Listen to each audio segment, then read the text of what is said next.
Let's settle in and journey back in time together. Let us pull back the curtain of history and walk through the pages written by the great scholars to weave a grand tapestry of a story.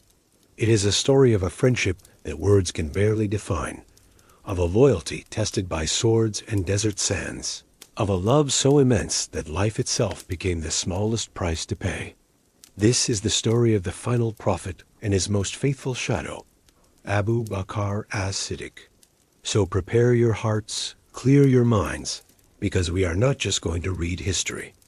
We are going to feel the hot dust of Makkah, the chilling cold of the cave of Thor, and the thunderous roar of the Battle of Badr. We will walk with these two noble companions, step by step. Every great story has its beginning, and our story tonight begins in the heart of the city of Makkah, about 2 years after the famous Year of the Elephant. In the midst of the noble Quraysh tribe, a boy was born into a respected family, a branch of that great tribe known as Bani Taym. This family, Bani Taym, may not have been as wealthy as the Bani Umayyah or as mighty in war as the Bani Maksam, but they held a different kind of honor. They were known for their wisdom, their gentle speech, and their skill in settling disputes. They were the diplomats and statesmen of Qurayshi society, and it was from the womb of this family that this jewel was born. His father was Uthman ibn Amir, better known by his nickname Abu Quafa, a man respected among his people. His mother was Salma bint Sakr, who was also known by the nickname Khair, meaning Mother of Goodness. It was as if the heavens had already signaled that from this couple, an abundance of goodness would be born for all of humanity.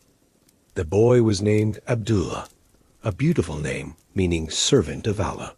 However, in his youth, he was more commonly known by the nickname Abu Bakar. Historians, like the great Imam Ibn Hajar al-Asqalani, explained that Bakar in Arabic refers to a young, strong camel. This nickname signified that from a young age, he was an expert in the affairs of camels, a capable and respected figure in the world of trade that was the lifeblood of Makkah. It wasn't just a name. It was a marker of status and expertise. Yet, there was another name that would later become attached to him, a name given directly by Rasulullah himself, Atiq, which means the freed one. The scholar Imam al-Tirmizi narrates a tradition where Rasulullah said, "You are Atiqullah minan nar." From that day on, the name Atiq became one of his blessed titles. So picture this figure, Abdullah ibn Uthman, known as Abu Bakar, the Atiq, a young man from a respected family, from the wise tribe of Bani Taym, born and raised in the center of Arab civilization, the city of Makkah. From the very beginning, his destiny seemed to be prepared for something far greater. My friends, before the light of revelation shone in the cave of Hira, before the great call echoed through the valleys of Makkah, a bond already existed. A bond between two brilliant souls, Muhammad ibn Abdullah and Abu Bakar ibn Abi Quafa. Historians, like Imam az-Zahabi, describe them as the closest of friends. They shared the same vision of noble character, of honesty in trade, and a shared hatred for the ignorance that corrupted the society of Makkah. Abu Bakar was not a follower who came because he was dazzled by miracles. He was a friend who knew his companion inside and out. He knew with certainty that Muhammad's tongue had never uttered a lie, that his heart was the purest, and that his character was the most sublime. So when one day his friend came bearing news that would change the face of the world forever, news of a revelation from the Lord of the universe, Abu Bakar needed no other proof. To truly understand the greatness of Abu Bakar, we must understand the stage upon which he grew. Makkah before Islam was a city of paradox. It was the spiritual center for the entire Arabian Peninsula, where the Kaaba stood in majesty. It was also a bustling international trade hub, a meeting point for caravans from Yemen in the south and Syria in the north. Wealth and poetry were their twin pillars of pride. But behind this grandeur lay a deep darkness. The sanctity of the Kaaba was desecrated by 360 idols worshipped around it. Noble lineage often led to arrogance and tribal warfare. Wealth gave birth to suffocating usury. Social life was stained by alcohol, gambling, and the horrific practice of burying infant daughters alive. This was the world of Jahiliyyah, the age of ignorance. It was upon this stage that Abu Bakr grew into a young man who was different. He followed in his family's footsteps as a skilled merchant of cloth and clothing. The historian Ibn Sa'di describes him as a merchant with a vast capital of 40,000 dirhams, a fantastic fortune at that time. He traveled on business trips as far as Busra in Syria and other regions, building a wide network and a sterling reputation. But it wasn't his wealth that made him special. It was his character. Abu Bakr was known throughout Makkah as a man who was incredibly gentle and affectionate. He was an easygoing person, well liked by many, and his words were soothing. People came to him not just to trade, but also for advice and opinions. His home was always open to everyone. He was also an expert in Arab lineage and history. This was a highly valued skill. He had memorized the genealogies of the Quraysh families and other Arab tribes. His vast knowledge of the history, the strengths, and the weaknesses of each tribe made him a key reference. The leaders of Quraysh often consulted with him. His status is clearly noted by historians like Ibn al-Athir and al-Zahabi. He wasn't just a merchant. He was an intellectual and a community leader. And here is the most astonishing point. Long before the light of Islam arrived, Abu Bakr had protected himself from the stains of ignorance.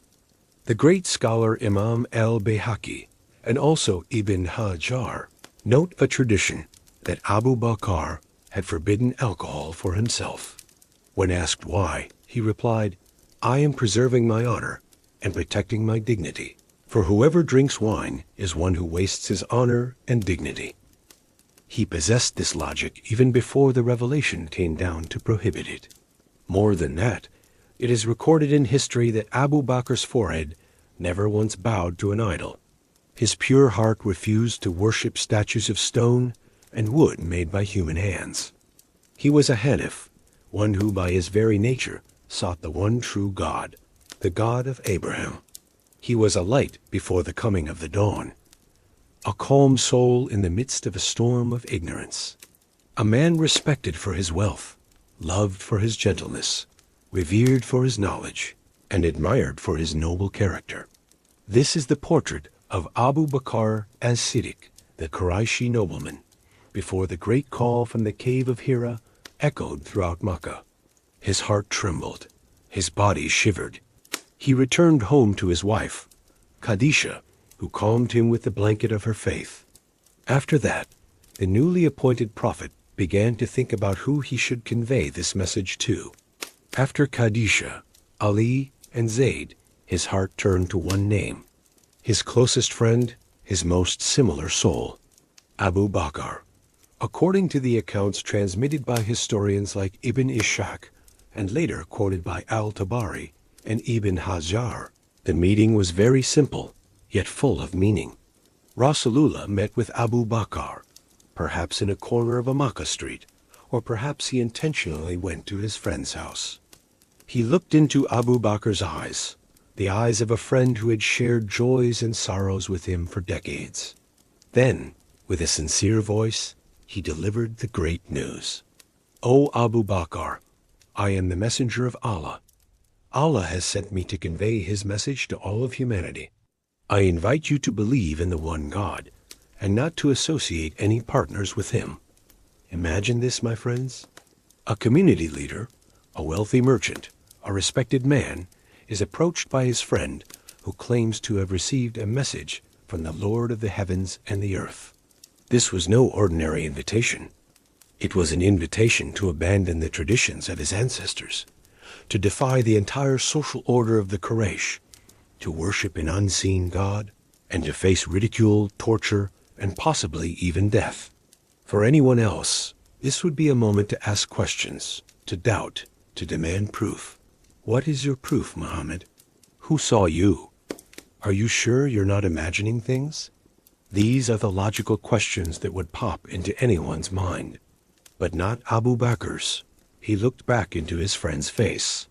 The face of Al-Amin, the trustworthy one, whom he had never seen tell a lie in his entire life. He saw the sincerity in those eyes. He felt the vibration of truth in that voice. For him, the strongest logic was the honesty of Muhammad. If Muhammad said it, then it must be true. Period. Without a pause, without the slightest hesitation, Abu Bakar replied, I bear witness that you are telling the truth. I believe in you, and I affirm what you have brought. In that one short sentence, Abu Bakar didn't just accept Islam. He was defining Islam itself, a total submission based on complete trust. His faith was not the result of a long intellectual debate, but the fruit of his deep personal knowledge of the character of the messenger. This is what Rasulullah himself would later confirm, as narrated in the books of Sirah and hinted at by Al-Zahabi. I never invited anyone to Islam except that he showed some hesitation, thought, and reluctance. Except for Abu Bakar. He did not hesitate or waver for even a moment when I presented it to him. This is what set Abu Bakar apart. His faith was not the product of thought or analysis. It was the fruit of knowing the messenger his entire life as the most honest man on earth. He was the first free man to embrace Islam, opening the gate of faith for the men of Makkah. From that moment on, Abu Bakar was no longer just Abu Bakar the merchant. He had become Abu Bakar, the warrior for faith. His Islam was not something he kept to himself. He knew this light was too bright to be enjoyed alone. He had to share it. And so began a new chapter in his life, becoming the spreader of the dawn of dua.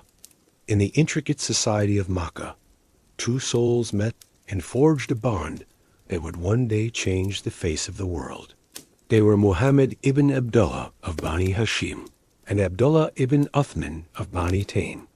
They grew up together, with an age difference of about 2 years, Rasulullah being the elder. Their friendship wasn't built on business interests or tribal politics. Their bond was born from a similarity of souls. Both were reflections of the noblest character. Muhammad was known as Al-Amin, the trustworthy. Abu Bakar was known as the most honest and gentle-hearted of men. Both of them despised falsehood, rejected oppression, and stayed away from the vile acts that were common among their people. Imagine these two friends walking through the alleys of Makkah, or sitting and talking in the shade of the Kaaba, while others were busy with arrogant poetry or usurious transactions. They spoke of nobility, of honesty, of their concerns for the state of their society. Abu Bakar saw in his friend Muhammad a light of truthfulness and majesty that he found in no one else. In turn, Muhammad found in Abu Bakar a friend who understood his heart most deeply, someone he could trust without a shred of doubt. The great scholar Imam al-Bukhari narrates a tradition that paints just how deep this bond was. Rasulullah said, "Indeed, the person who has favored me most with his companionship and his wealth is Abu Bakar. If I were to take a Halil other than my Lord, I would have taken Abu Bakar as my Halil. But it is enough that we have the brotherhood and love of Islam." This statement, my friends, was made by Rasulullah near the end of his life. It is an eternal testimony. The word Halil is not just a regular friend. It is the highest level of friendship, where love has penetrated the very depths of the soul. Rasulullah affirmed that this place was for Allah alone, but if any human could occupy it, it would be Abu Bakar. This shows how close they were, a spiritual closeness forged long before the message was revealed. Abu Bakar was the one who knew Rasulullah best, and Rasulullah was the one who knew Abu Bakar best. However, the pinnacle of his faith, the moment that immortalized his title as As-Siddiq, occurred on a morning that sent shockwaves through Makkah. It was the morning after the event of the night journey and ascension, the Isra and Mi'raj. Imagine the scene. Rasulullah informed the people of Makkah that in a single night he had journeyed from Makkah to the Al-Aqsa Mosque in Jerusalem, then ascended through the seven heavens to the low tree of the farthest boundary, and returned to Makkah. A journey that would normally take 2 months was completed in the blink of an eye. What was the reaction? People laughed hysterically. They thought he had gone mad. Even some who had already accepted Islam, their faith was shaken by this news that was beyond all logic. The leaders of the Quraysh saw this as a golden opportunity. They ran to Abu Bakar, thinking that this would be the moment Muhammad's closest friend would finally abandon him. They said mockingly, "O Abu Bakar, listen to what your friend is saying. He claims he went to Jerusalem and back in a single night." Abu Bakar calmly asked, "Did he really say that?" "Yes," they replied in unison. Then Abu Bakar uttered his timeless words, recorded by Imam al-Bayhaqi and other historians. "If he is the one who said it, then he has surely spoken the truth. I believe him in matters far greater than that. I believe him about the news from heaven that comes to him morning and evening. So why should I not believe him in this matter?" That response silenced them all. It was from that moment that Rasulullah himself gave him the title As-Siddiq. His faith was not a blind faith. It was a faith based on absolute trust, a total, unconditional affirmation. His logic was simple. If I believe he is a messenger of God who receives revelation from the heavens, then a journey overnight to Jerusalem is a far easier matter to believe. Abu Bakr's faith was not just a belief in his heart. His faith was an energy that moved his entire life for the struggle of Islam. His wealth, his time, and his very soul, he gave it all for the sake of Allah. The early days in Makkah were times of great suffering. The message was spread in secret. Threats were whispered in every alley, and torture awaited anyone who dared to utter, "There is no God but Allah." In this oppressive atmosphere, Abu Bakr's role shone brightly, not just as a follower, but as a leader and a protector. Abu Bakr understood that this mission needed strength, and that strength lay in the ranks of noble people. With his wisdom and his honorable reputation among the Quraysh, he became the second ambassador of Islam after Rasulullah. He did not keep this guidance to himself. The historian Ibn Sa'di records in detail how Abu Bakr was the reason for the conversion of some of the best jewels of the Quraysh. Abu Bakr's acceptance of Islam wasn't just a quiet belief, it was a tidal wave. He didn't just become a follower. He became the center of a new movement. His home, once a gathering place for noblemen, now became the first headquarters for the call to faith. With his wisdom in social matters and his shining reputation, he began to approach the best people he knew. He was like a master jeweler who knew exactly where to find the hidden pearls in Makkah society. The great books of history, especially those written by the scholars Ibn Sa'd and Ibn Hajar al-Asqalani, record in beautiful detail how Abu became the reason for the guidance of the future pillars of Islam. He didn't call them with force, but with a gentle touch to the heart and with soft, logical reasoning. Imagine an afternoon in Makkah. Abu Bakr meets a young nobleman from the Bani Umayyah clan, famous for his incredible shyness and his generosity. That young man was Uthman ibn Affan. "O Uthman," Abu Bakr said kindly, "you are an intelligent man. It's impossible that you cannot distinguish between truth and falsehood. These idols that our people worship, are they not just deaf and blind stones? They can neither benefit nor harm." Uthman fell silent. Those words touched something hidden deep within his heart. Abu Bakr continued, "My friend, Muhammad ibn Abdullah, has been sent as a messenger. He brings a religion from the side of Allah. Would you like to meet him and hear directly from him?"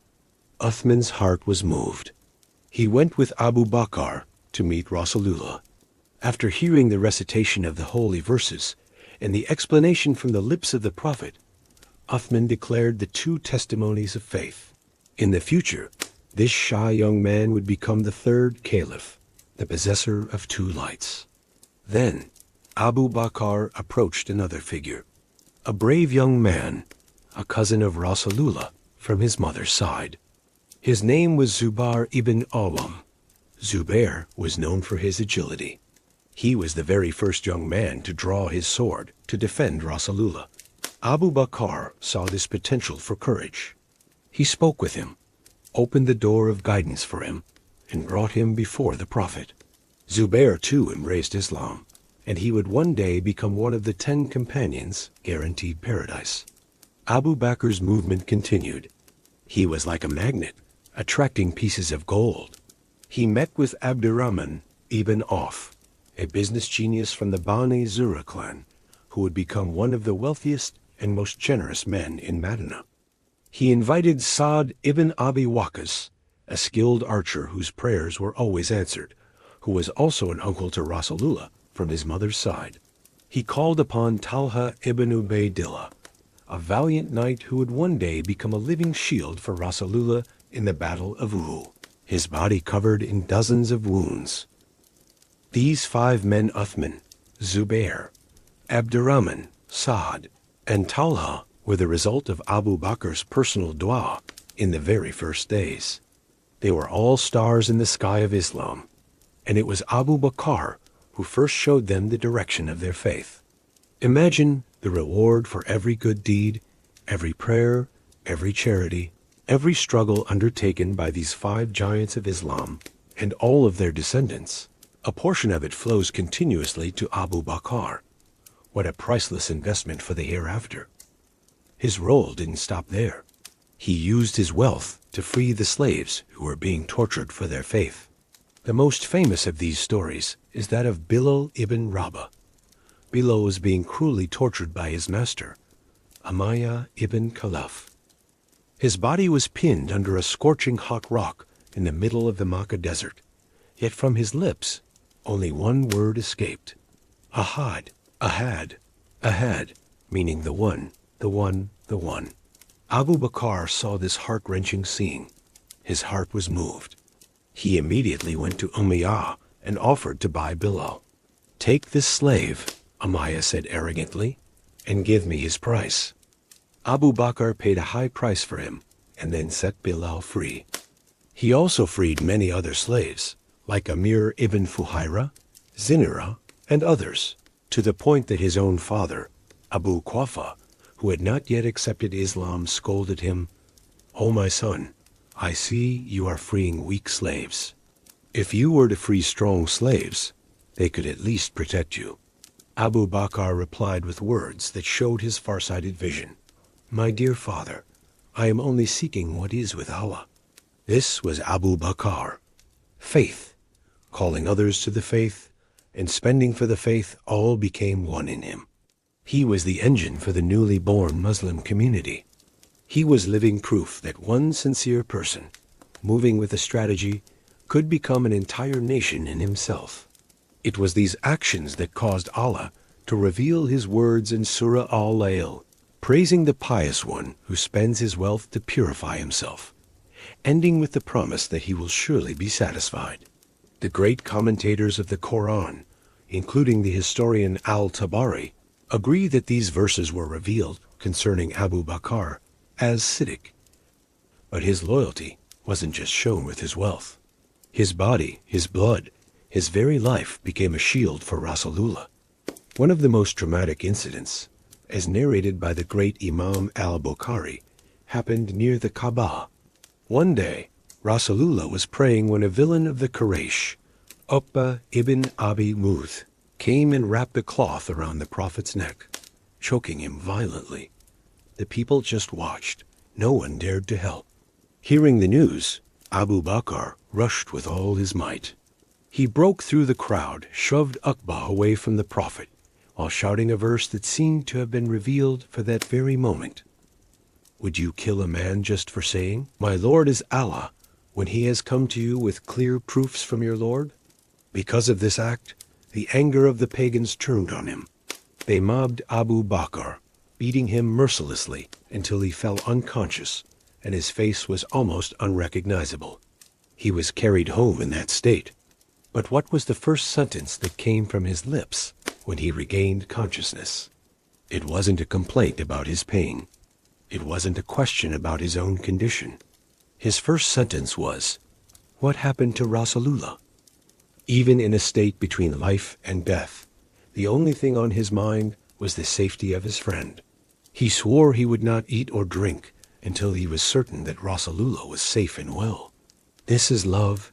This is loyalty beyond the limits of our logic.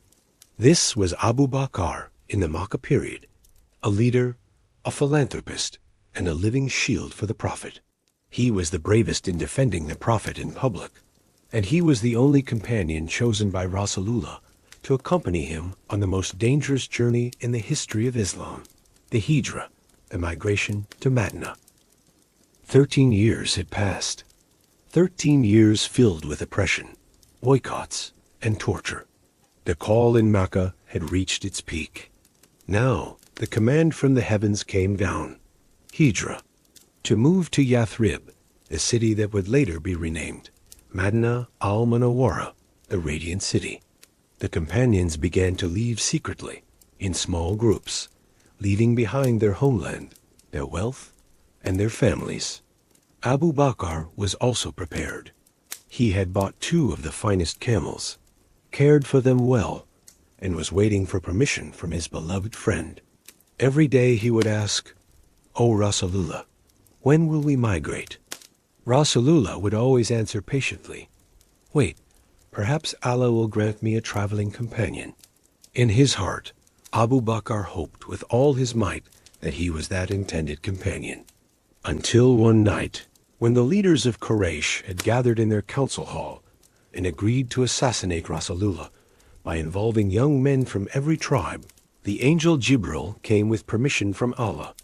That very night, Rasulullah had to leave his home. In the deep darkness of the night, Rasulullah did not head north towards Yathrib.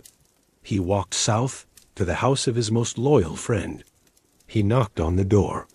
Aisha, the daughter of Abu Bakr, narrated this moment in great detail in a tradition recorded by Imam al-Bukhari.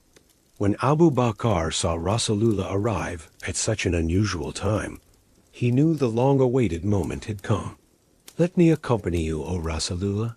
May my father and mother be your ransom," Abu Bakr pleaded with all his heart.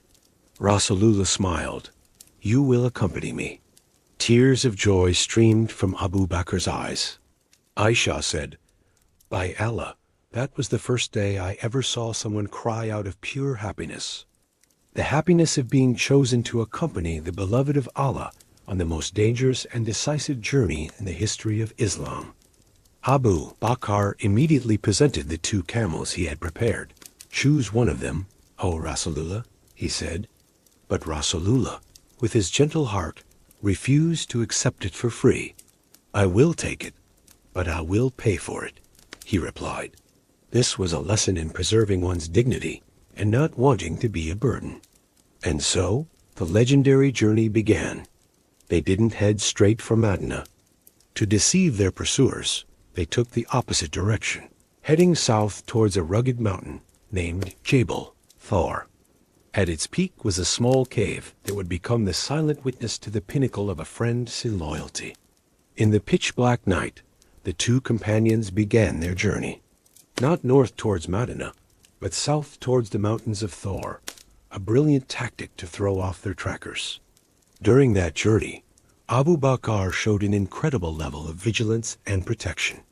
Sometimes he would walk in front of the Prophet, sometimes behind, sometimes to the right, sometimes to the left. Rasulullah, noticing this, asked, "O Abu Bakr, why are you doing that?" Abu Bakr replied, "O Rasulullah, when I remember the pursuers from behind, I walk behind you. When I worry about scouts from the front, I walk in front of you. I don't feel safe on your right, so I move to your right. And I don't feel safe on your left, so I move to your left. I just want to make sure no harm comes to you." Before entering the cave, Abu Bakr said, "Wait here, O Rasulullah. Let me go in first." He went in, cleaning the cave of dirt and rocks. He felt every corner, searching for holes that might house venomous creatures. He tore a piece of cloth from his garment to plug the holes. But his cloth wasn't enough. There were still 1 or 2 holes left. Without a second thought, he plugged the remaining hole with his heel, and only then did he invite Rasulullah to enter.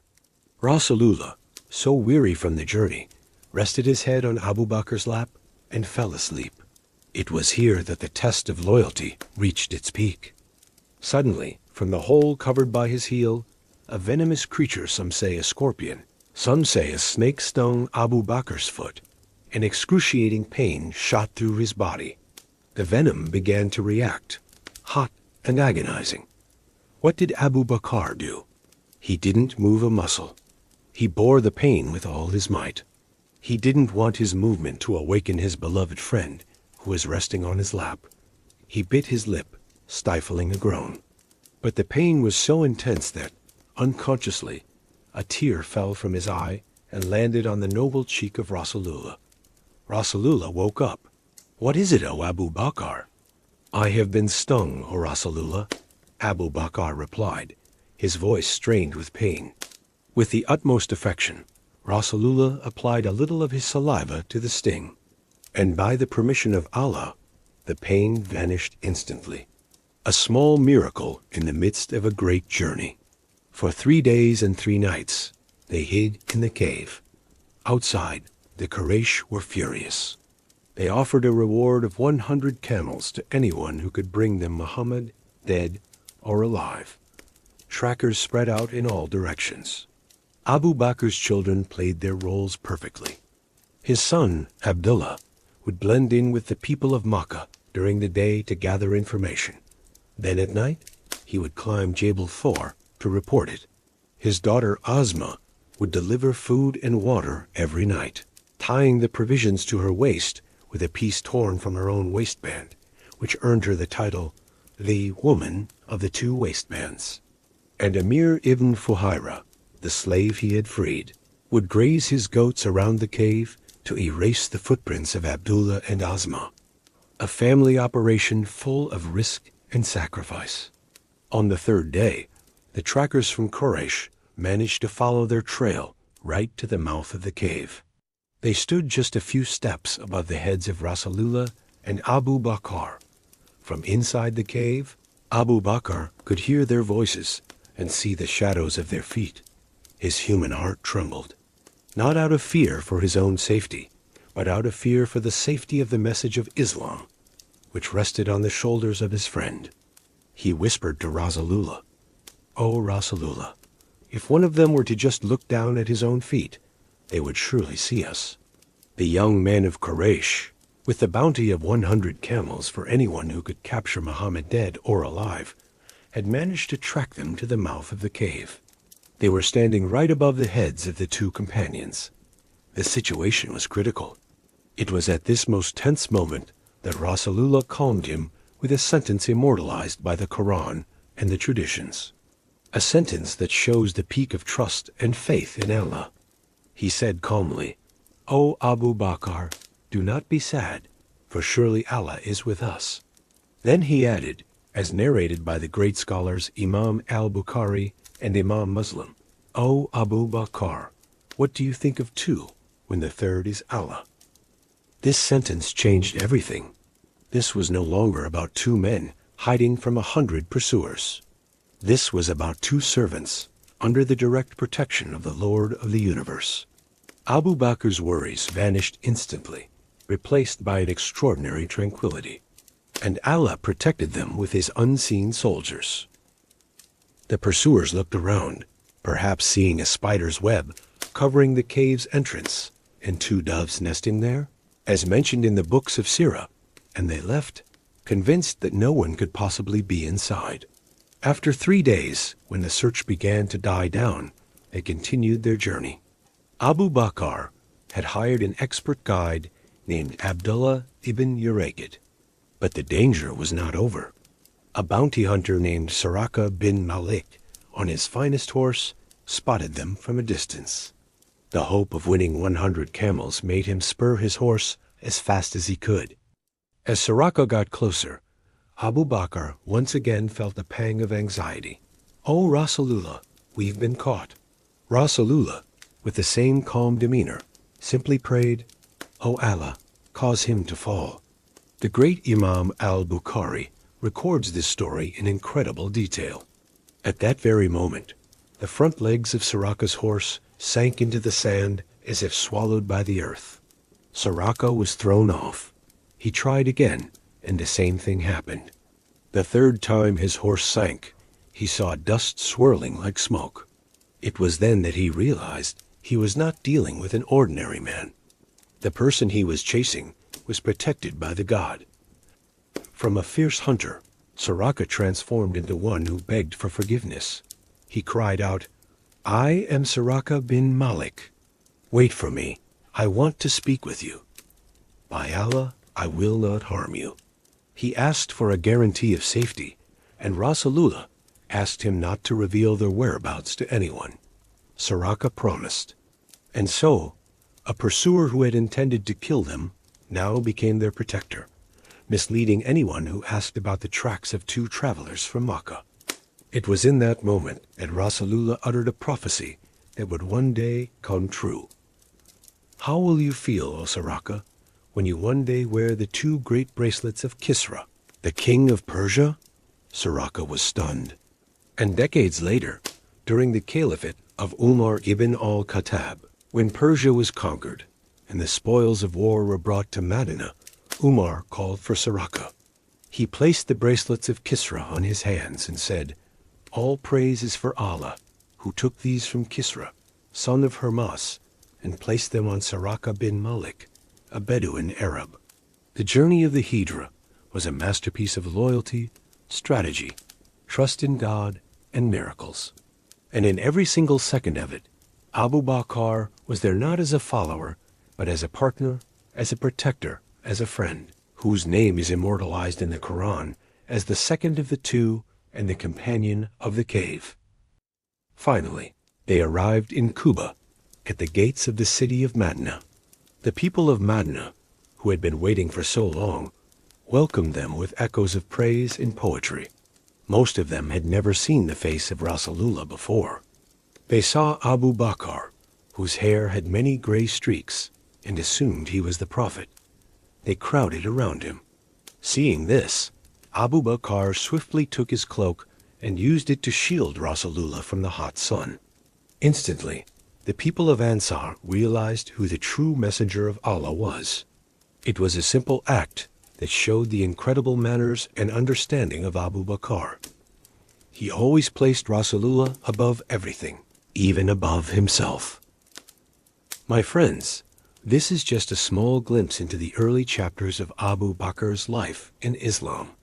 From his spontaneous faith without a hint of doubt, he proved that true belief doesn't need complicated proofs, when its source is an honesty that has been tested time and again.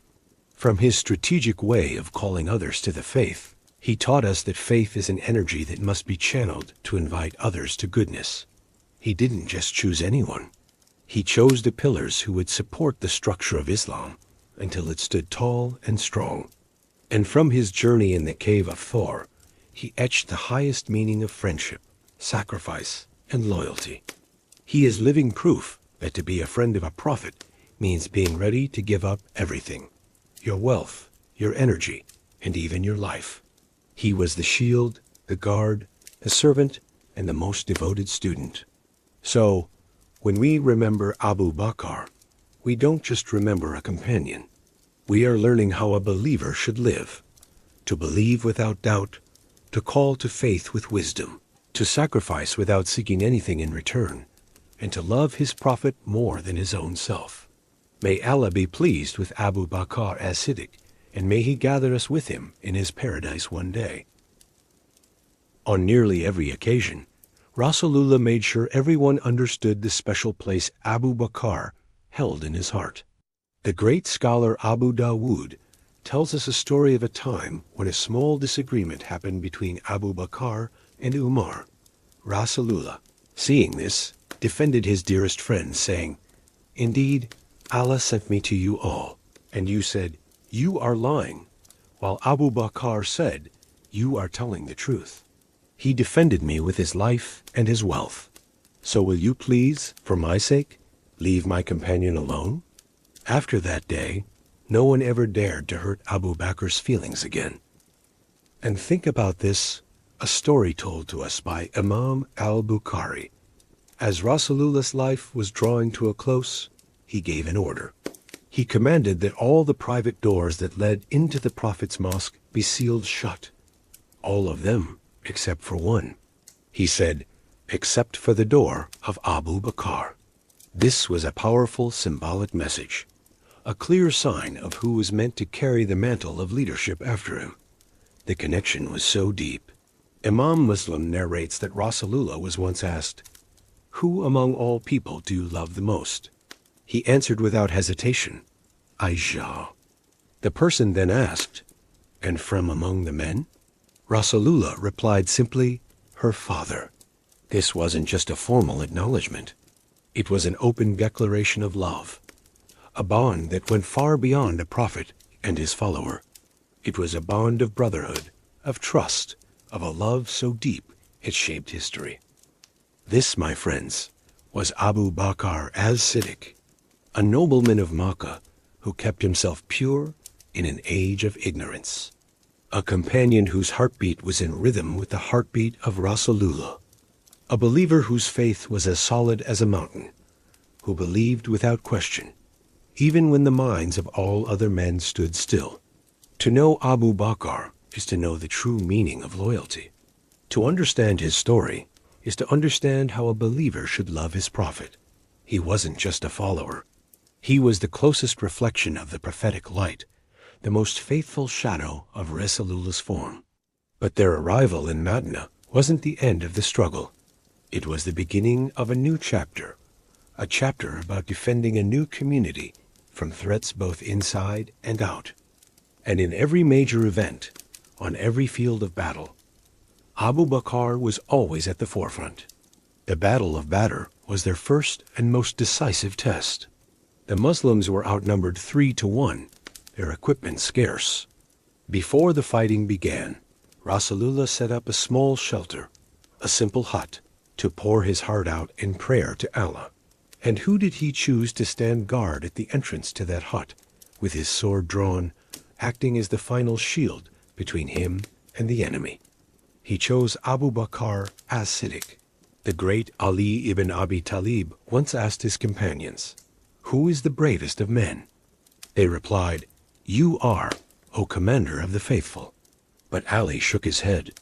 "No," he said, "the bravest of men is Abu Bakar As-Siddiq."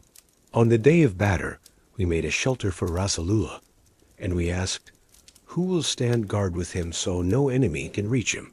By Allah, no one stepped forward except for Abu Bakr, who stood over Rasulullah's head with his sword drawn.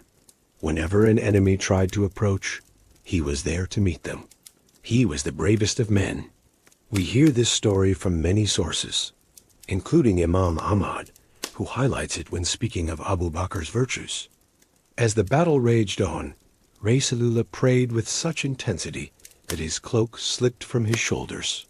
It was Abu Bakr who picked it up and placed it back on his friend, saying with the deepest love, "That is enough, O Messenger of Allah. Surely Allah will fulfill his promise to you." He was the guardian of his prayer and the comfort for his soul. There's another heart-wrenching story from after the battle, mentioned by the historian Ibn Sa'd. One of Abu Bakr's own sons, Abdurrahman, was still on the side of the enemy and had fought at Badr. Years later, after he had embraced Islam, he said to his father, "O father, during the Battle of Badr, you were within reach of my sword several times, but I always turned away from you." What was Abu Bakr's reply? "As for me," he said, "by Allah, if I had seen you within reach of my sword, I would not have turned away from you. I would have struck you down for the sake of Allah."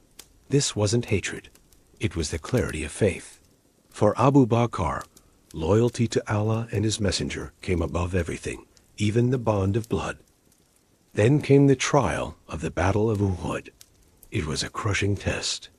A victory almost in their grasp was turned into a bitter defeat because a group of archers disobeyed a direct order. The battlefield descended into chaos. And then, the most devastating rumor spread like wildfire. Rasulullah had been killed. This news shattered the morale of many companions. They were heartbroken, confused, and some even fled the battlefield in despair. But in that storm of hopelessness, a few of the best stood firm like mountains.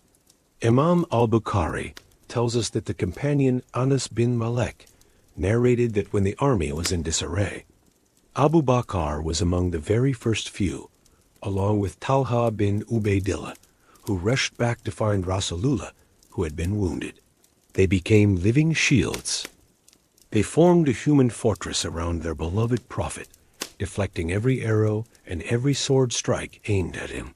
Abu Bakar fought fiercely to protect him, while Talha even used his bare hand to block a sword, leaving his hand paralyzed forever.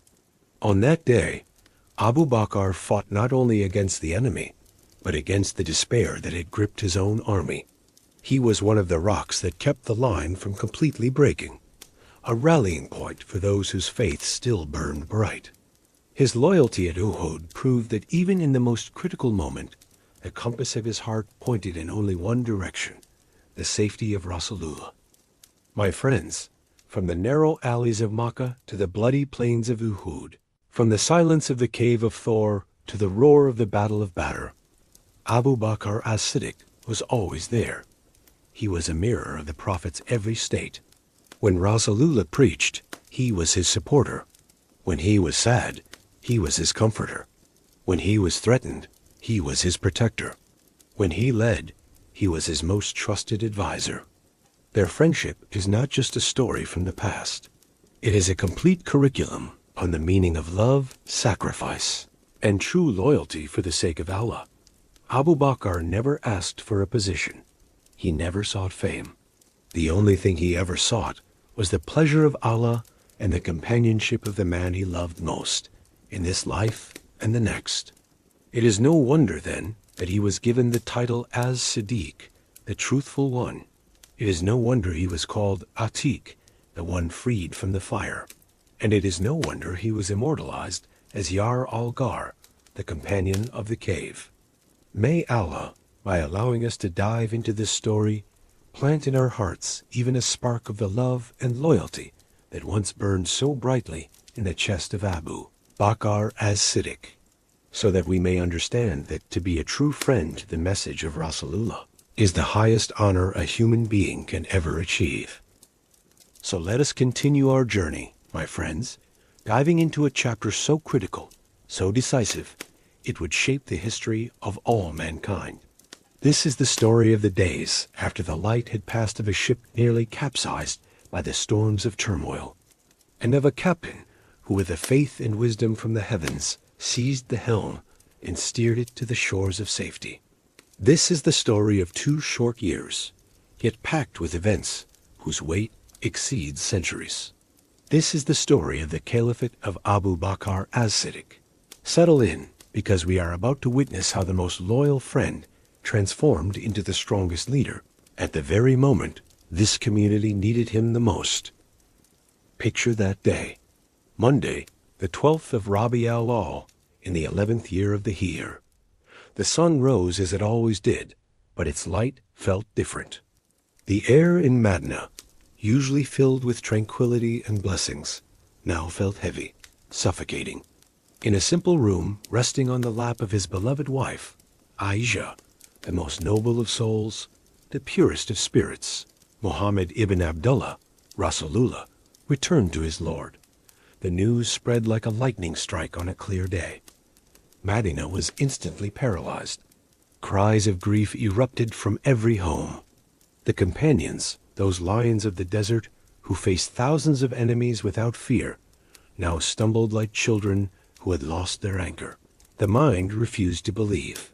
The heart refused to accept. Even the mighty Umar ibn al-Khattab, whose strength was like a mountain, stood in the middle of the Prophet's mosque, with his sword drawn, shouting with a voice trembling with grief, "Whoever says Muhammad is dead, I will strike his neck with this sword. He has only gone to meet his Lord, just as Moses went to Mount Sinai, and he will surely return." Such was the shock. A community just in its infancy had now lost its captain, its light, its very heart. In the midst of this paralyzing chaos and grief, where was Abu Bakar? He was at his home in Az-Sun, on the outskirts of Madinah. As soon as he heard the news, he spurred his horse. Imam al-Bukhari immortalized this moment. Abu Bakar arrived at the mosque, saying nothing. He went straight to Aisha's room. There, he saw the body of his dearest friend, covered with a beautiful Yemeni cloak. He lifted the cloth from that most noble face. He leaned down and kissed his forehead. Tears streamed from his calm eyes. In a soft voice, filled with love and sorrow, he whispered, "My father and mother be your ransom, O Messenger of Allah.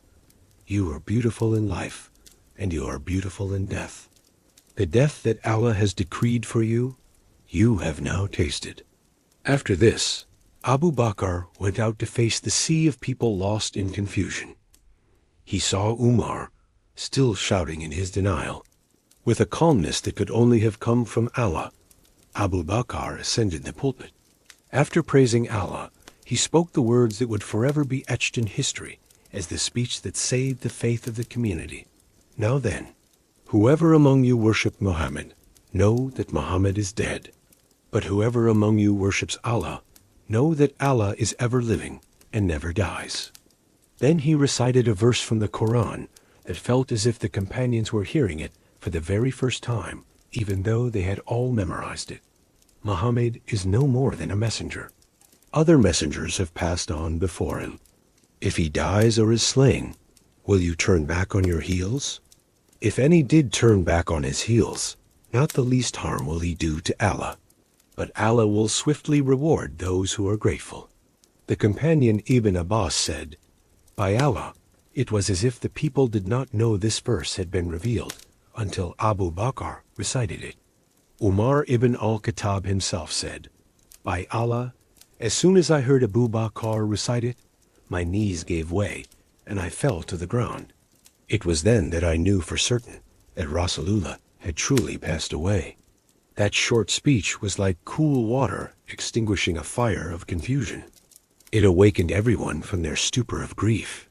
But just as one crisis was calmed, another, far more dangerous one, appeared on the horizon. The crisis of leadership. Who would now steer this ship? While the noble body of Rasulullah was being prepared for burial by his family, word reached Abu Bakr and Umar that the Ansar, the native inhabitants of Madinah, had gathered in a meeting hall belonging to the Sayyida clan, known as the Saqifa Bani Sayyida. They were deliberating to appoint a leader from among themselves. This was a moment of extreme danger. If the Ansar appointed their leader, and the Muhajirun, the migrants from Makkah, appointed theirs, the Muslim community would have split in two on the very day their prophet died. It would have been a catastrophe that destroyed everything. Of course. Let's continue our story, picking up right at that incredibly tense moment when the future of the entire community hung in the balance. Swiftly, Abu Bakr, Umar ibn al-Khattab, and Abu Ubaidah ibn al-Jarrah rushed to the Saqifa, that fateful meeting hall. The great scholar Imam al-Bukhari gives us a detailed account of this event through the words of Umar himself, and historians like al-Tabari and Ibn al-Athir paint a vivid picture of the debate. When they arrived, they saw the Ansar gathered around their leader, Sa'd ibn Ubadah, who was ill. The air was thick with tension. A spokesman for the Ansar stood and declared, "We are the helpers of Allah and the army of Islam, and you, O Muhajirun, are but a small group among us." They proposed a dangerous compromise. One leader from us and one leader from you. Omar, with his fiery temperament, was about to speak, but Abu Bakr, with his wisdom, gently held him back. He knew this was not a time for emotion, but for solid arguments and a generous heart. Abu Bakr then stood and delivered what is considered one of the most brilliant and sincere political speeches in history. He didn't start by opposing them. He started by praising them. He said, "All the good that you have said about yourselves, you are indeed worthy of it. By Allah, you have great virtue. You are the ones who helped and gave us shelter. However, this leadership belongs to the tribe of Quraysh." Why? Abu Bakr didn't say this out of tribalism. He explained it with a logical argument based on the Prophet's own indications. He said, "The Arabs will never submit to anyone except a man from this clan, from Quraysh. They are the most noble of the Arabs in lineage and status." Then, to show his sincerity and that this was not about personal ambition, he did something extraordinary. He took the hands of Umar ibn al-Khattab and Abu Ubaidah ibn al-Jarrah and said, "I am pleased with one of these two men for you, so give your pledge of allegiance to whichever of them you wish." This speech had a tremendous effect. It acknowledged the merits of the Ansar. Calming their hearts provided a strong argument for why the leadership needed to be with Quraysh to unify all the Arab tribes, and most importantly, it showed that he had no desire for the position himself. One of the Ansar, Habab ibn Munzir, still tried to push for the one leader from us, one from you idea, and the tension rose again. It was at that moment that Umar ibn al-Khattab seized the initiative.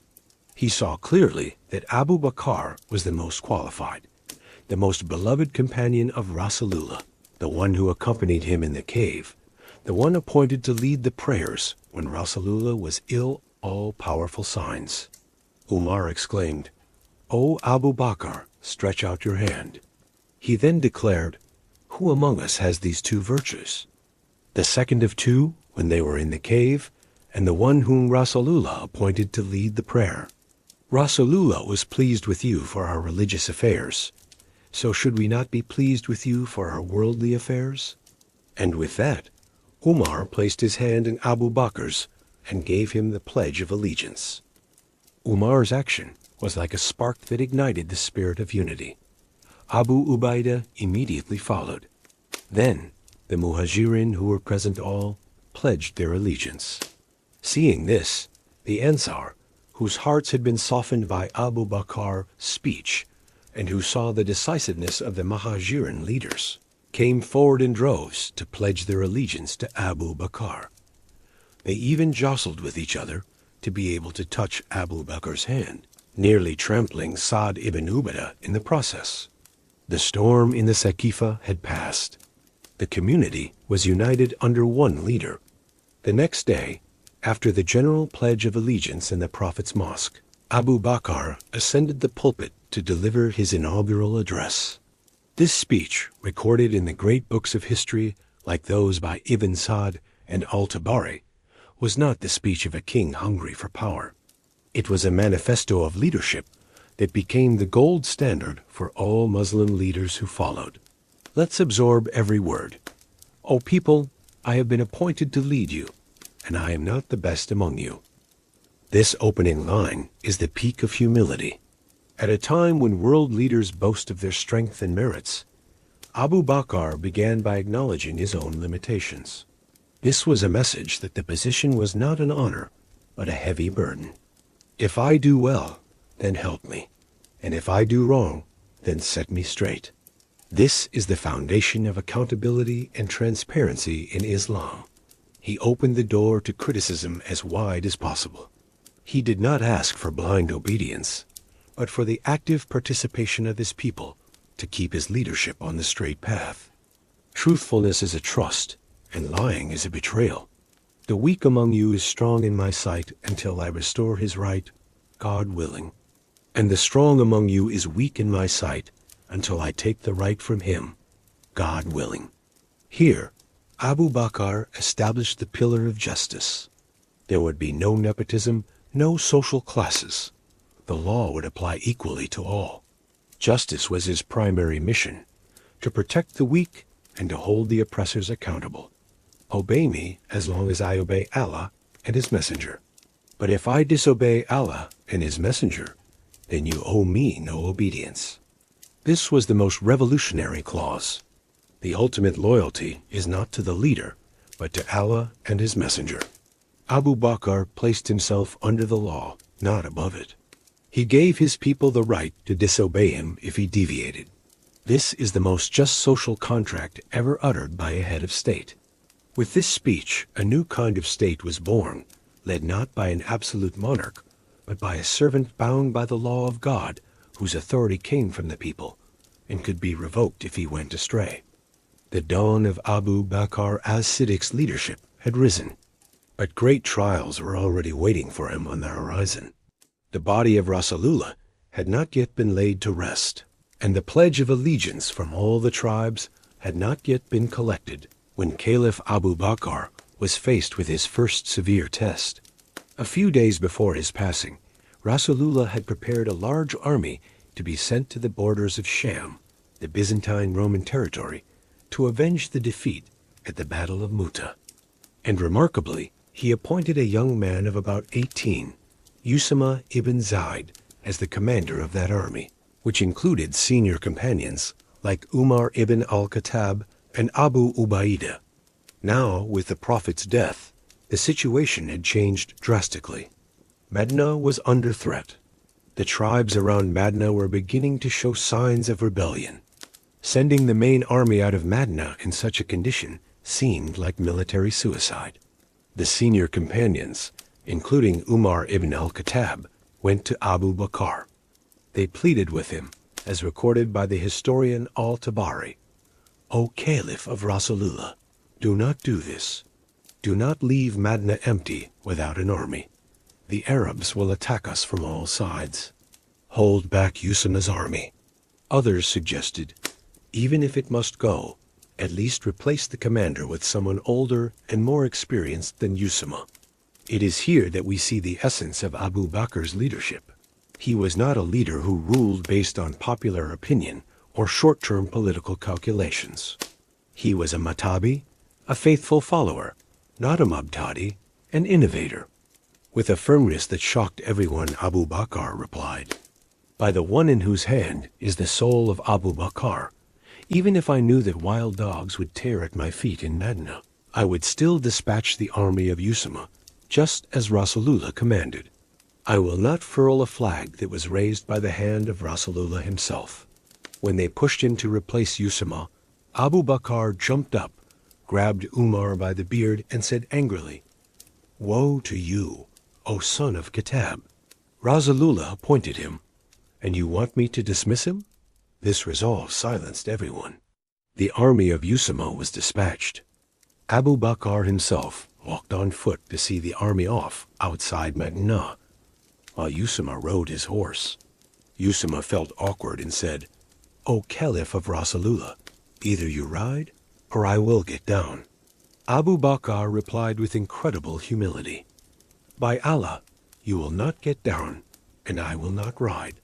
What harm is it if my feet get dusty for a short while in the path of Allah?" This decision turned out to be a brilliant and blessed one. The departure of Usama's army sent a powerful message throughout the Arabian Peninsula. The Islamic State in Medina is still strong. The death of their prophet has not weakened them. The army successfully carried out its mission and returned victorious after 40 days without losing a single soldier. This victory boosted the morale of the Muslims and struck fear into the hearts of the tribes that were planning to rebel. The first test was passed with flying colors, thanks to Abu Bakr's steadfastness in following the path of his prophet.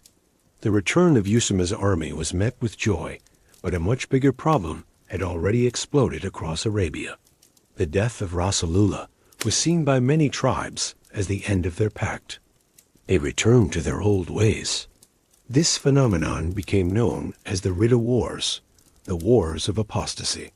This apostasy appeared in 3 main forms: false prophets, people who claimed to receive revelation, like Musaylima the liar in Yamama, Tulayha al-Asadi among the Bani Asad tribe, and a female prophetess named Saja. Then there was the refusal of zakat. They didn't completely renounce Islam. They said, "We will still pray, but we will not pay the zakat tax to Abu Bakar. We used to pay it to Rasulullah. And finally, there was total apostasy, those who returned to worshipping idols.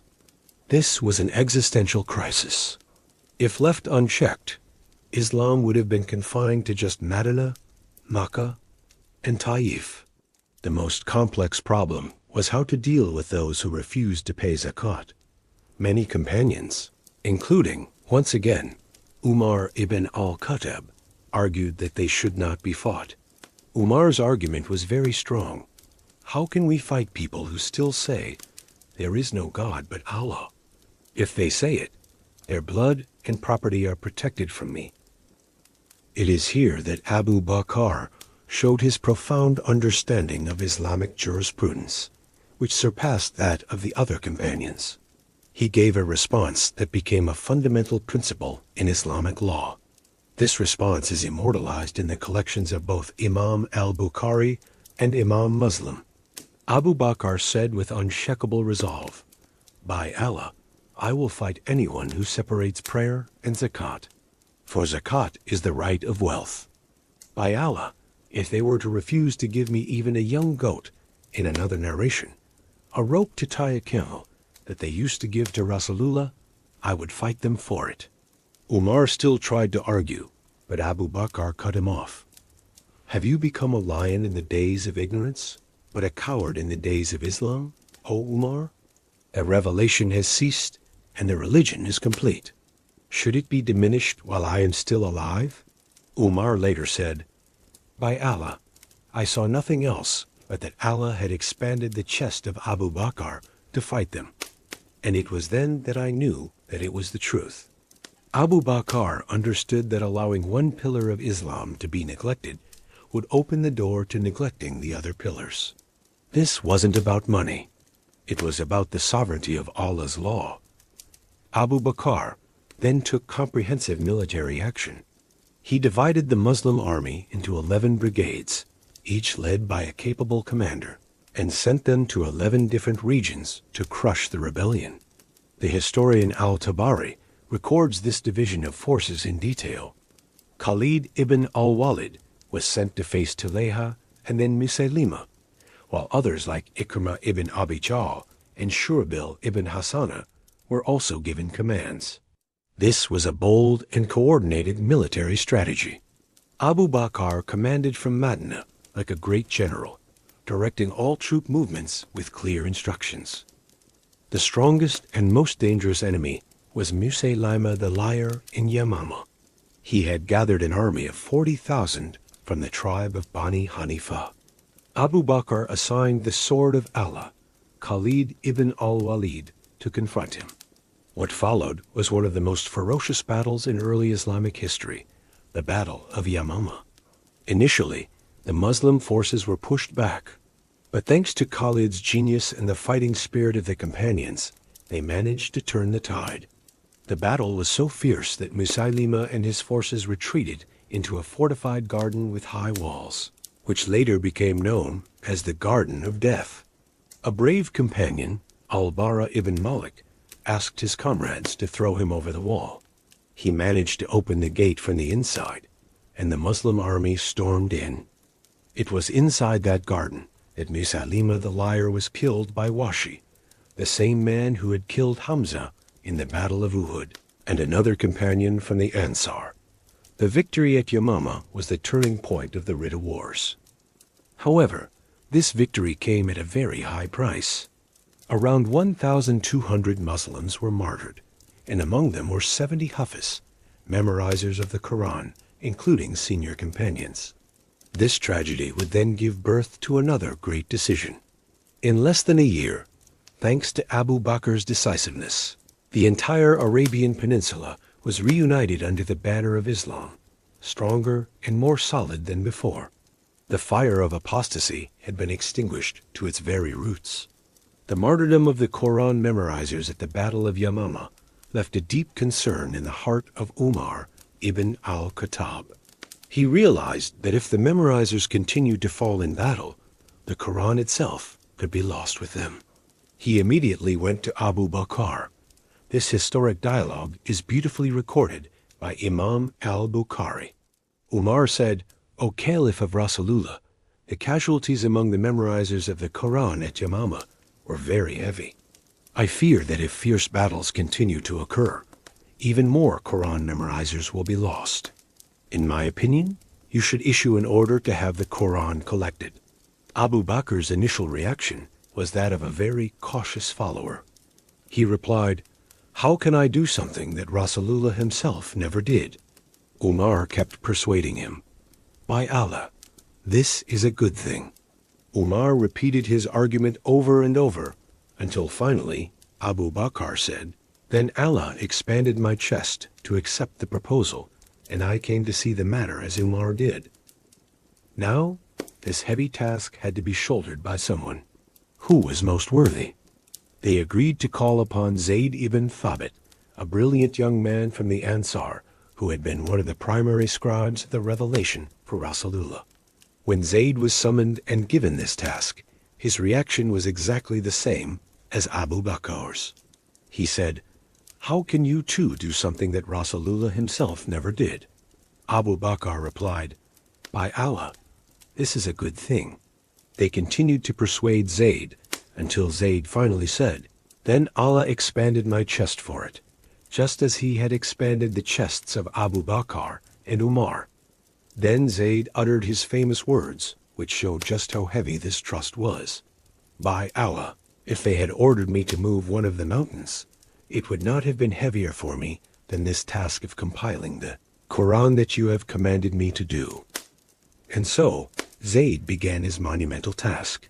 With incredible meticulousness, he gathered the Quran from palm leaf stalks, thin white stones, pieces of bone, and most importantly, from the memories of the companions. He wouldn't accept a single verse without the testimony of two just witnesses. Zayd ibn Thabit began his gigantic task with a methodology that was incredibly strict and systematic to ensure 100% accuracy. He said, "So I began to search for the Quran, collecting it from palm leaf stalks, thin stones, pieces of leather or bone, and from the chests of men." The process wasn't just about writing down what he had memorized, even though he was a master memorizer himself. His methodology was as follows. He would not accept a single verse unless two conditions were met. First, the verse had to be found in written form, written down in the presence of Rasulullah. Second, the verse had to be memorized and testified to by at least two companions who could bear witness that they heard it directly from Rasulullah. This was an extraordinary standard of double verification. He refused to rely on memory alone or writing alone. Both had to be present and confirm each other. He went around Madinah, from one companion's house to another, on a sacred hunt to collect every preserved fragment of the revelation.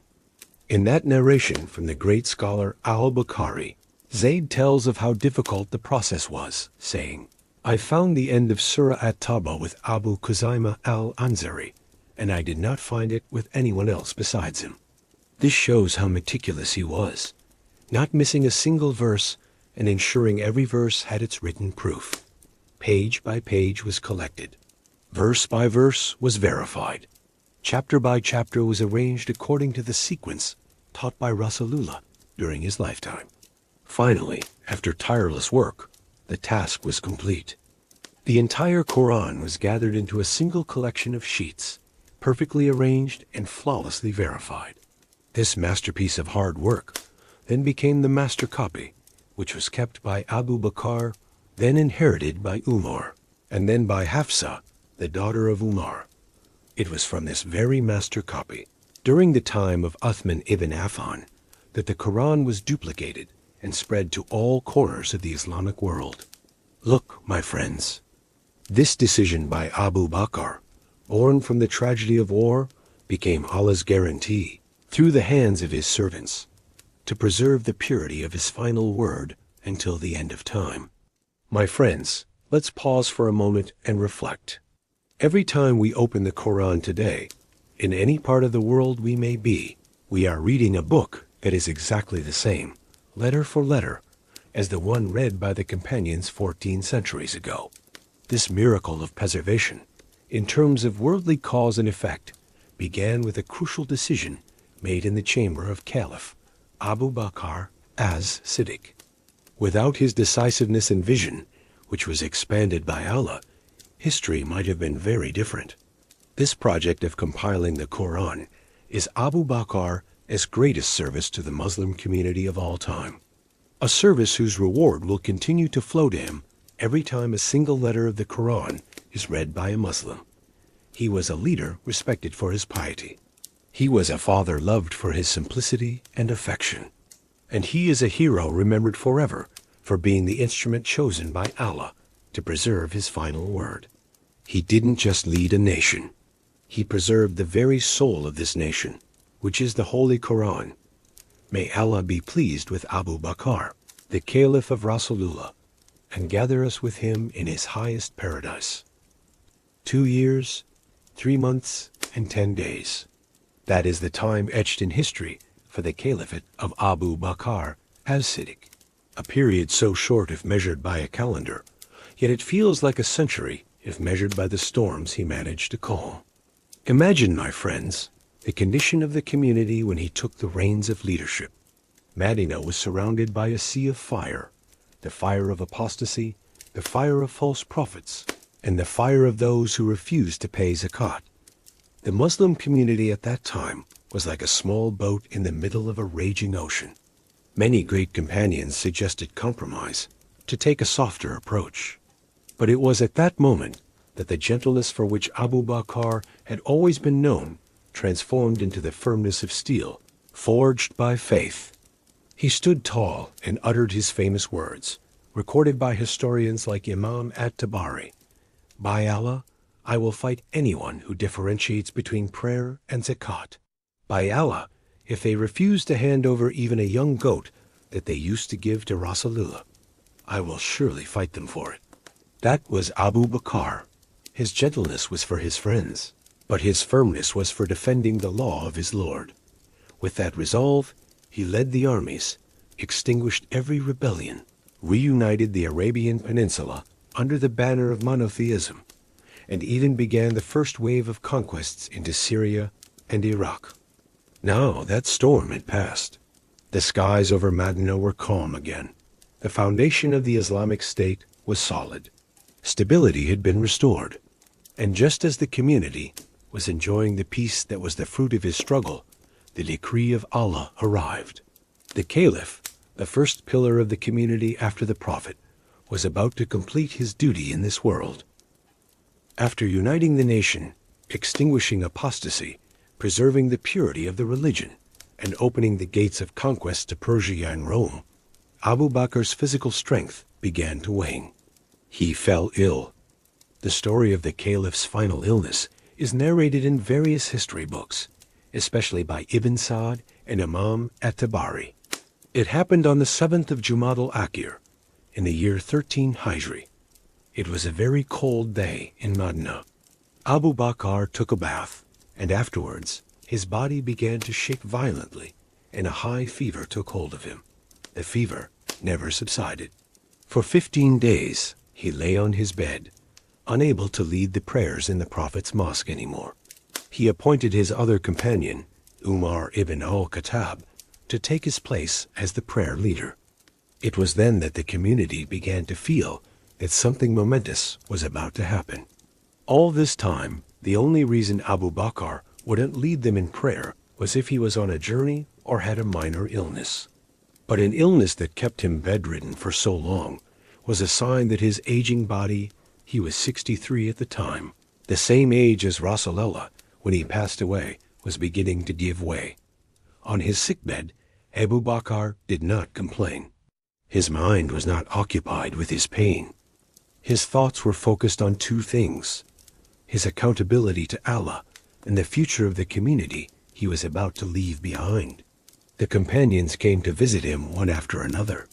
They said, "O Caliph of Rasulullah, should we not call a physician for you?" What was Abu Bakar's reply? It was an answer that showed the peak of a servant's trust in God. He said, "A physician has already seen me." The companions asked again, "And what did he say?" Abu Bakr replied by quoting a divine concept that implied total submission. "Indeed, I do what I will." He knew this was no longer an illness that needed worldly medicine. This was a call to return home from his beloved Allah. His time in this world was coming to an end. And as a leader, he knew there was one last, crucial duty he had to perform before closing his eyes. A duty that would determine the fate of the Muslim nation for generations to come, appointing a successor. He did not want the community to fall back into the chaos that almost happened right after the death of Rasulullah at the Saqifa. He did not want division. He had to ensure a smooth transition of leadership, and that the ship of the community was handed over to the strongest and most capable captain. In the midst of his high fever and his weakening body, Abu Bakr began his final consultation, a process of selecting a caliph that demonstrated his political genius and the sincerity of his faith. Abu Bakr did not make this decision alone. He was a leader who deeply valued the principle of shura, or consultation. Although he had the right to appoint someone directly, he wanted to ensure his decision was supported by the senior companions and acceptable to the entire community. This process is recorded in great detail by historians like Ibn Sa'd and Ibn al-Athir. The first person he called for a private consultation was Abdurrahman ibn Auf, one of the 10 companions guaranteed paradise and known for his wisdom. Abu Bakr asked him, "What is your opinion of Umar ibn al-Khattab?" Abdurrahman ibn Auf answered honestly, a response that represented the view of many companions at the time. "O Caliph, he is the best man in all regards, but there is one thing about him, his harshness." This was a reasonable concern. Umar was known for his uncompromising firmness. The companions were worried that his stern nature might be difficult for the people. It is here that Abu Bakr showed his deep understanding of leadership psychology. He replied with a brilliant analysis, "That is because he sees my softness. If this affair were handed over to him, he would surely leave much of that harshness. I have observed him, O Abdurrahman. If I am angry with someone, he tries to make me pleased. And if I am being too lenient, he advises me to be firmer. So do not mention this to anyone else. Subhanallah." Abu Bakr explained that Umar's harshness was a balance to his own gentleness. They were like two sides of the same coin. Umar was firm because the caliph was already soft. If Umar himself became the caliph, his leadership instincts would make him more moderate. This was the analysis of a master manager who understood the character of his team perfectly. After Abdurrahman ibn Auf, he summoned Uthman ibn Affan, the companion known for his shyness and generosity. He asked him the same question, "What is your opinion of Umar?" Uthman replied, "I bear witness that what is in his heart is better than what appears on the outside, and there is no one among us who can match him." This was an extraordinary testimony. If Abdurrahman highlighted Umar's external harshness, Uthman revealed the brilliance of his inner character. Uthman saw that behind Umar's firmness was a heart filled with fear of Allah, justice, and a deep love for the community, even if he didn't always show it. Hearing these two testimonies, one from a constructive opposition and one from a discerning supporter, Abu Bakr became even more certain of his choice. He had heard from two different perspectives, and both, in essence, acknowledged Umar's superiority. After the private consultations, Abu Bakr wanted to hear the voice of the people directly, even in his extremely weak state. He asked to be helped to the window of his house, which faced the mosque. The companions gathered below. With a voice faltering from illness, he said, "O people, I have thought about who will succeed me, and I have not appointed my own relative. I have consulted and striven to choose the best for you. Are you pleased with the one I am about to appoint?" The people replied in unison, "We are pleased, O Caliph of Rasulullah." This was a crucial moment. He had received a mandate from the people to make the decision. He did not force his will, but he asked for their trust. To legalize his decision, Abu Bakr called Uthman ibn Affan to write the official will. This moment is described very dramatically in the books of history. Abu Bakr began to dictate, "In the name of Allah, the most gracious, the most merciful." This is the last will and testament of Abu Bakr ibn Abi Quhafa. At the end of his time in this world and the beginning of his time in the hereafter, I have indeed appointed as my successor over you. Right at that moment, Abu Bakr fainted from the severity of his illness. Uthman, with his intelligence and sharp intuition, was in a difficult situation.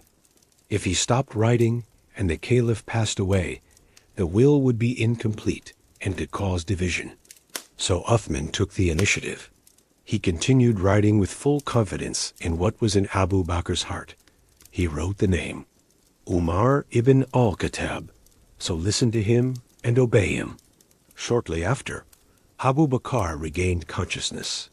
He immediately asked, "Read to me what you have written." Uthman read the will, including the name of Umar that he had written. After hearing Umar's name mentioned, Abu Bakr exclaimed with a weak voice, "Allahu Akbar." He then said, "I see you were worried that the community would fall into dispute if I died during my state of unconsciousness, weren't you?" Uthman replied, "Yes." Abu Bakr said, "May Allah reward you with goodness for your service to Islam and the Muslims." This incident shows the depth of trust among the companions. Abu Bakr had full faith in his heart's choice, and Uthman had full faith in his understanding of the Caliph's intention. The will was completed and sealed. Abu Bakr then asked one of his servants to take the letter out with Umar. Umar was asked to read its contents to the people, to ensure there was no more doubt. The community accepted it obediently. With this, Abu Bakr's final task as a statesman was complete. He had ensured his ship would not falter. He had handed over the helm to the sturdiest captain. Now he could focus on preparing for his meeting with his Lord. The final days of Abu Bakr are a portrait of a servant who was ascetic and extremely careful with his trust. He wasn't thinking about worldly inheritance. What he was thinking about was how to return every single right that belonged to the people, and to meet Allah in the purest possible state. One of the last and most touching conversations was between him and his daughter Aisha, the beloved wife of Rasulullah. This conversation is narrated by the great scholars Imam al-Bukhari and Imam Malik. Abu Bakr asked Aisha, "On what day did Rasulullah pass away?" Aisha replied, "On a Monday." Abu Bakr said, "I hope that my passing will be between now and tonight." He wished to pass away on the same day as the one he loved most. Then he looked at the clothes he was wearing, which were somewhat worn and had a stain of saffron on them. He instructed, "Wash this garment of mine, then add 2 more pieces of cloth and shroud me in these 3 pieces." Aisha said, "O father, are we not able to buy new shrouds for you?" It is here that we see the peak of Abu Bakr's asceticism. He replied with a sentence that should be a lesson for us all. "O my daughter, surely the living are more entitled to new clothes than the dead. This shroud is only to contain the pus."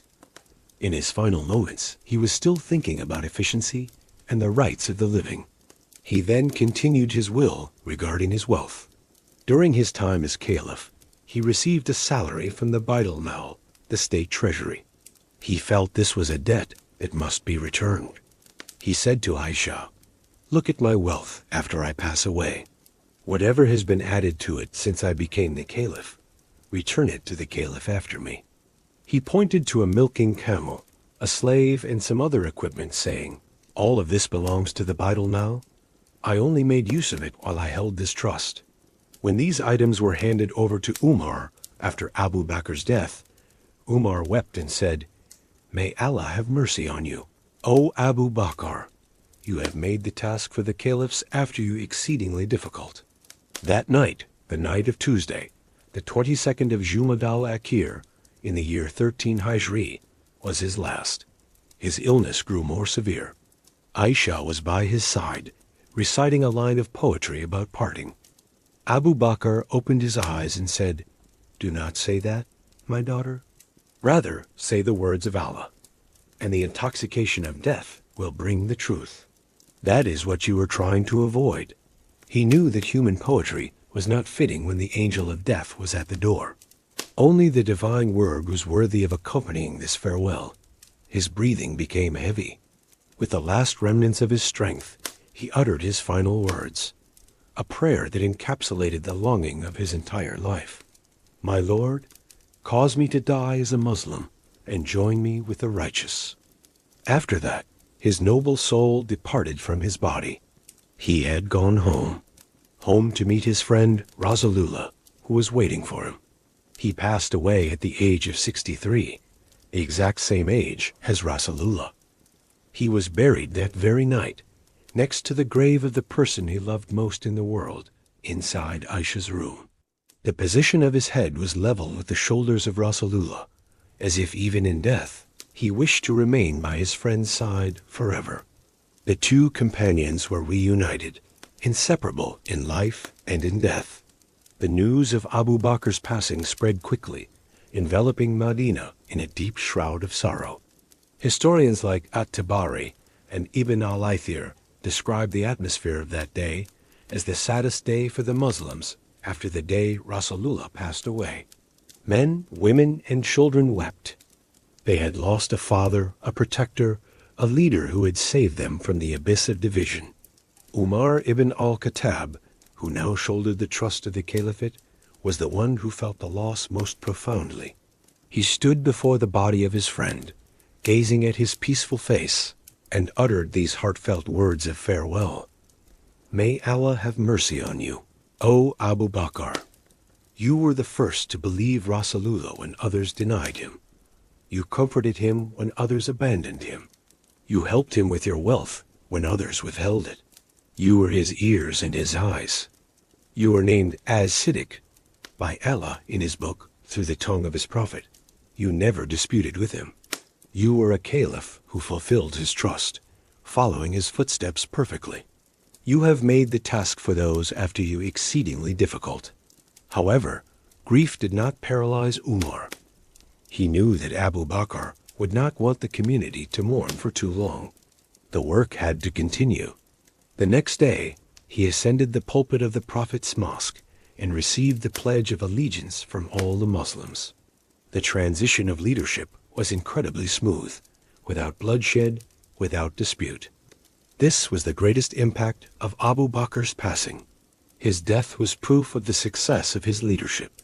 He had not only won wars, but he had successfully built a stable institution. He had successfully instilled the principle of obedience to a legitimate leader in the hearts of the people. By appointing Umar, he ensured that the great project of Islam spreading mercy to all the worlds would be continued by the strongest and most just hands. The passing of Abu Bakr was not the end of an era. It was a perfect handing over of the baton, from the hands of one who was gentle yet firm, to the hands of one who is stern yet just. From an As-Siddiq to an Al-Faruq, the journey of Islam did not stop. In fact, it was about to enter a phase of even greater conquest and glory, all thanks to the solid foundation that was built and guarded with his life by Abu Bakar As-Siddiq.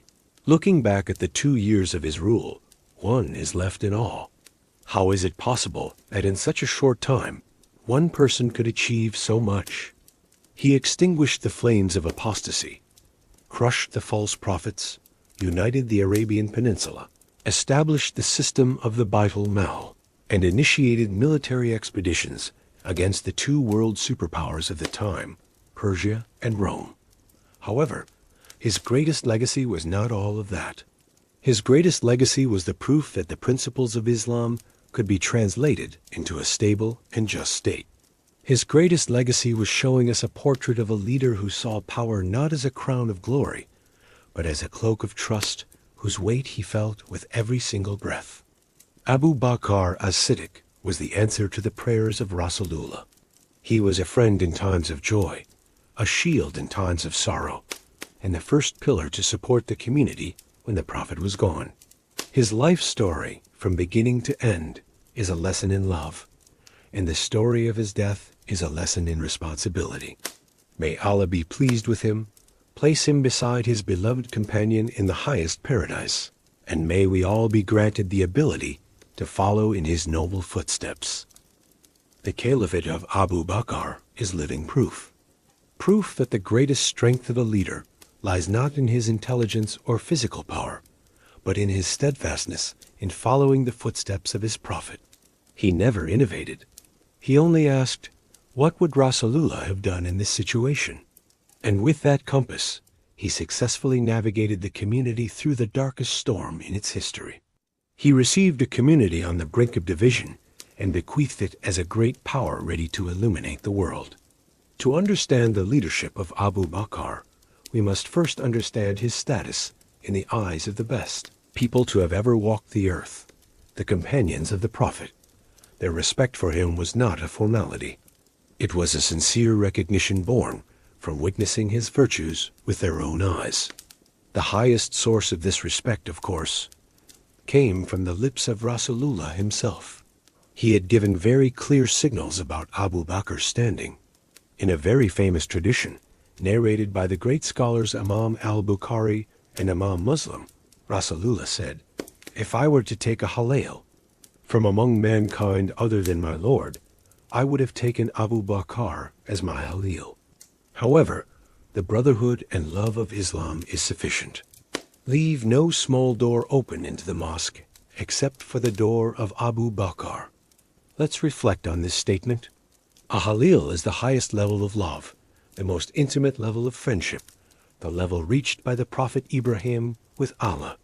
Rasulullah declared that if such a level of love could be given to a human, Abu Bakr would be the one.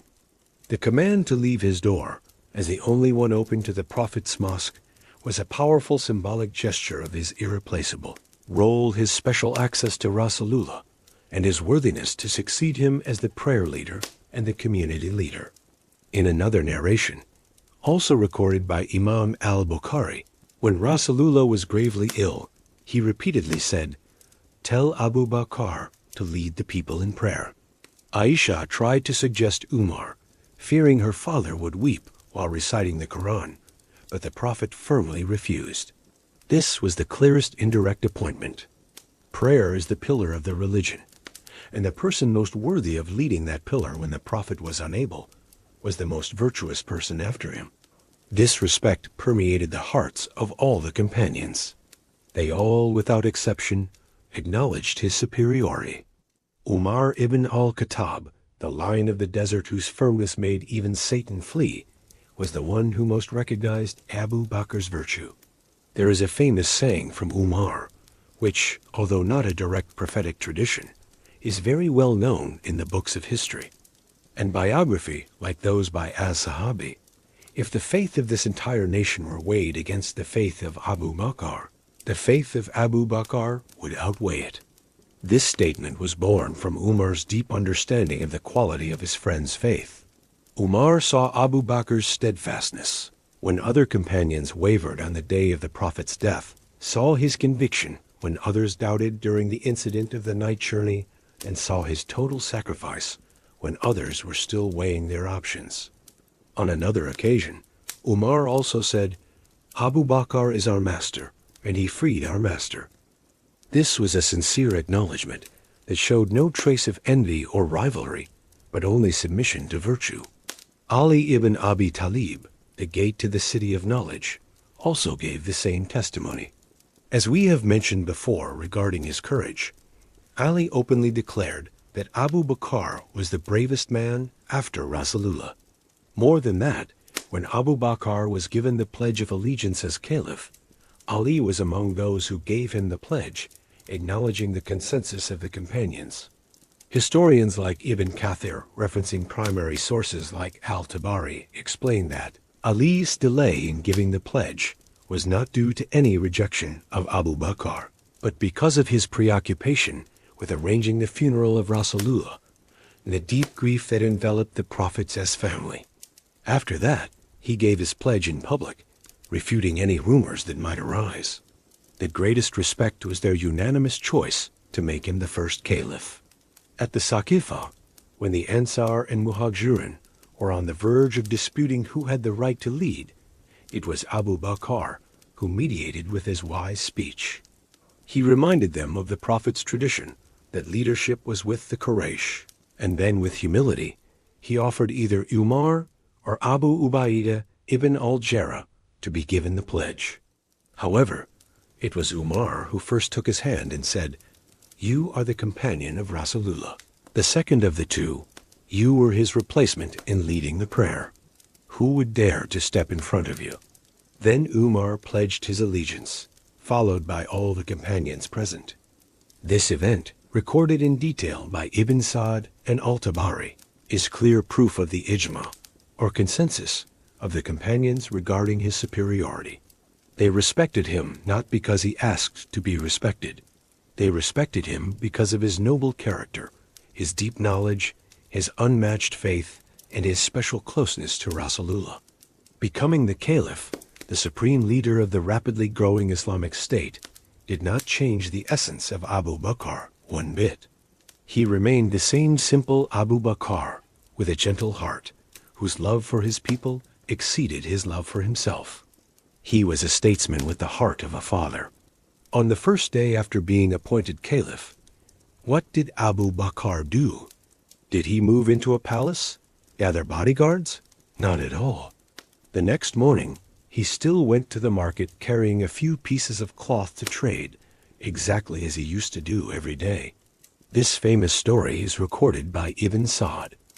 On his way, he met Umar ibn al-Khattab and Abu Ubaidah. They asked, "Where are you going, O Caliph of Rasulullah?" Abu Bakr replied, "To the market." They said, "How can you do this when you are now in charge of the affairs of the Muslims?" Abu Bakr replied with great innocence, "Then from where will I feed my family?" This moment made the senior companions realize. They then gathered and decided to give the caliph a salary from the public treasury, so that he could focus on managing the state. They said a very modest amount, just enough for his family's food and clothing. Abu Bakr accepted it not as a right, but as a trust. In fact, towards the end of his life, he willed that all the remainder of the salary he had ever received, and all the assets that had been added during his tenure, be calculated and returned to the treasury. He wanted to meet Allah in the same state as when he began, without having taken a single coin of profit from his position. This simplicity was not an act. It was his character. His house was no different from his people's. His clothes were no more luxurious than theirs. The food that entered his stomach was the same food they ate. He was a leader who lived the reality of his people. His love for the community, especially the weak, was not just a slogan in a speech. He translated it into real action, often in the silence of the night, far from the eyes of men. There is a beautiful story recorded in books of biography and mentioned by scholars like Ibn al-Jawzi. Umar ibn al-Khattab had a habit of checking on his people at night. He noticed that Abu Bakr would often slip out towards the outskirts of Medina. Umar became curious. Where does the caliph go every night? One night, Umar followed him from a distance. He saw Abu Bakr enter a small, dilapidated hut. After Abu Bakr left, Umar went into the hut. He found an old woman who was blind and weak. Umar asked, "Who is the man who just came here?" The old woman replied, "I don't know his name, but he comes here every day. He cleans my house for me, kneads my dough for me, and milks my goats for me." Hearing this, Umar ibn al-Khattab sat down weakly and wept.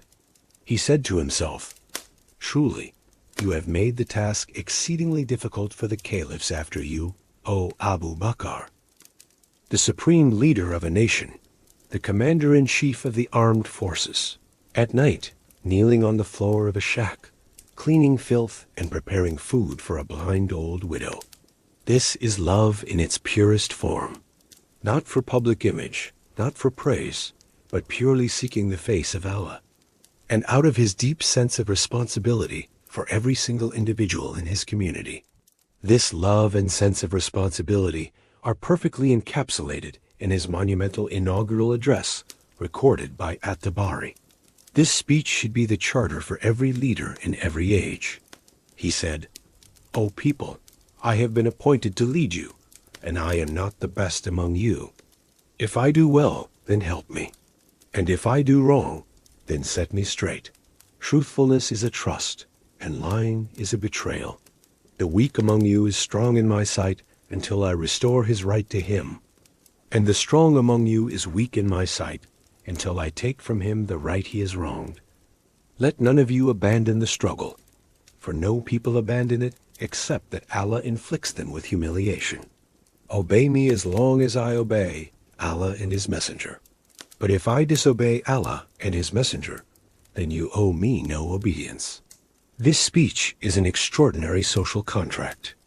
It contains the principles of transparency, a call for checks and balances, the supremacy of law that is blind to status, and a limitation of power that is bound by obedience to Allah.